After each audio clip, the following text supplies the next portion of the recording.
கண்மணி அன்போட காதலன் நான் எழுதும் கடிதமே.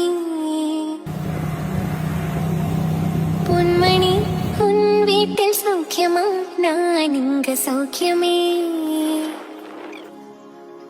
உன்னை எண்ணி பார்க்கையில் கவிதை கொட்டுது, அது எழுத நினைக்கையில் வார்த்தை முட்டுது. ஓ கண்மணி